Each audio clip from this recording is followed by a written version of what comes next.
அஸ்மத்குருப்யோ நமஹ. சுவாமி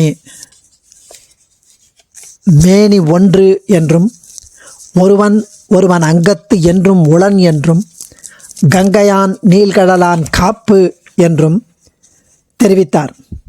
முன்னாடி பாசுரங்களில் அவன் உருவம் எரி கார் மேனி ஒன்று அரண் நாரணன் 5வது பாசுரத்தில் தெரிவித்தார். அதாவது பாசுரம் முழுவதையும் உற்று நோக்கினால் ஆழ்வாருடைய கருத்து அரண் ஆகிய சிவன் அவனுக்கு அந்தர்யாமியாய் இருக்கும் நாராயணனே, மற்றெல்லாரும் அவனுக்கு உடலாக இருப்பவர்களே என்று காட்டி அருளினார். அதைவிட பொய்கை ஆழ்வார் தெரிவிப்பது திருமாலை தவிர வேறு எவரையும் என் நாவானது துதிக்காது என்றார். மாயவனை அல்லால் இறையேனும் ஏத்தாது என்னான்னு 94வது பாசுரத்தில் சொல்லப் போகிறார். அதில் சில பாசுரங்களை பொய்கை ஆழ்வார் ரொம்ப ஆணித்தனமாக செய்கிறார். நமக்கு அருள் செய்ய முற்படும் இந்த பெருமானை விட்டு வேறு சிலரை, வேறு தேவர்களை தொழுகிறார்களே இவர்கள், இந்த தேவர்களுக்கும் அந்த பெருமானே தலைவன் என்று ஏன் புரிய மாட்டேன் என்கிறது. அவரவர் தாம் தாம் அறிந்து அறிவாரேத்தி இவர் எம்பெருமான் என்று சுவர்மிசை சார்த்தியும் வைத்தும் தொழுவர் உலகளந்த மூர்த்தி உருவே முதல். அவரவர் தாம் தாம் அறிந்தறிவாரேத்தி இவர் எம்பெருமான் என்று சுவர்மிசை சார்த்தியும் வைத்தும் தொழுவர் உலகளந்த மூர்த்தி உருவே முதல். உலகிலுள்ளோர் தாங்கள் கற்ற சொற்களை கொண்டு தாங்கள் அறிந்த தேவைகளையே கடவுளாக கொண்டு சுவற்றிலே சித்திரமாக வரைந்தும் வைத்தும் விக்கிரகங்களாக வைத்தும் தொழுகின்றன. ஏதோ ரஜோகுணத்தாலும் தமோ குணத்தாலும் சிலர் தாங்கள் அறிந்த வகையில் சில தேவதைகளை தமக்கு தெய்வங்களாக நினைத்து புகழ்ந்து தொழுகிறார்கள். அதில் சுவரில் சித்திரமாகவோ இல்லை மூர்த்திகளாகவோ வைத்து.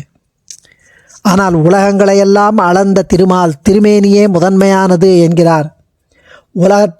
உலகளந்த காலத்தில் இவந்த தேவர்களுடைய தலையிலும் இவர்களை தொழுவோர்களுடைய தலையிலும் தனது திருவடிகளை வைத்த திருவிக்கிரமனின் மூர்த்தியே முக்கியமானது என்று ஏன் அவர்களுக்கு புரியவில்லை என்கிற இதை அடியொற்றி தான் நம்மாழ்வாரும் அவரவர் தமது அறிவறி வகை வகை அவரவர் இறையவர் என அடைவர்கள், அவரவர் இறையவர் குறைவிலர், இறையவர் அவரவர் விதிவழி அடைய நின்றனரே என்று கூறினார்.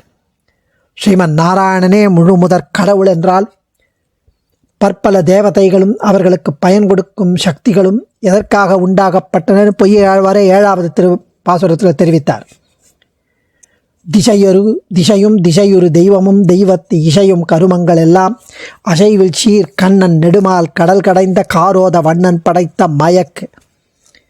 திசைகளையும் அத்திசைகளுக்கு உரிய தேவதைகளையும் அந்த தேவதைகளுக்கு சில சக்திகளையும் எம்பெருமான் உண்டாக்கி வைத்ததற்கு காரணம் தன்னை அடி பணியாதவர்களை அகற்றுவதற்காக ஏற்படுத்தி வைத்த மயக்கு என்கிறார் பொய்கை ஆழ்வார்.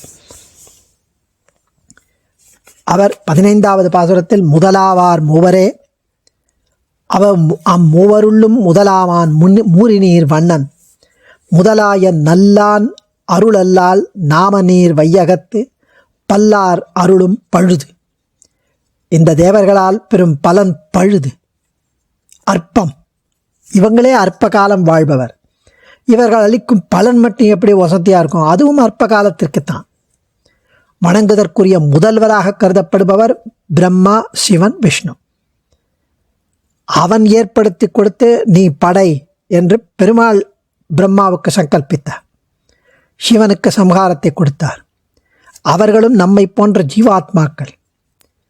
இவர்களுக்கு முதல்வன் ஜெகத்காரணன், காரணமாயிருப்பவன், கடல் போன்ற பெருமையும் நிறமும் உடையவன் திருமால். முதலாவார் மூவரே அம்மூவருள்ளும் முதலாவான் மூரிநீர் வண்ணன், கடல் வண்ணன். நமக்கு உபகாரம் செய்யும் இந்த பெருமானது அருளே அருள். முதலாய நல்லான் அருளல்லால் நாமநீர் வையகத்து பல்லார் அருளும் பழுது. அவன் அருள்தான் அருள். பரந்த பூமியில் மற்ற தேவர்கள் அருளெல்லாம் பழுது என்கிறார் சுவாமி. அடியேன் தன்யோஸ்மி. ஆழ்வார் திருவடிகளே சரணம்.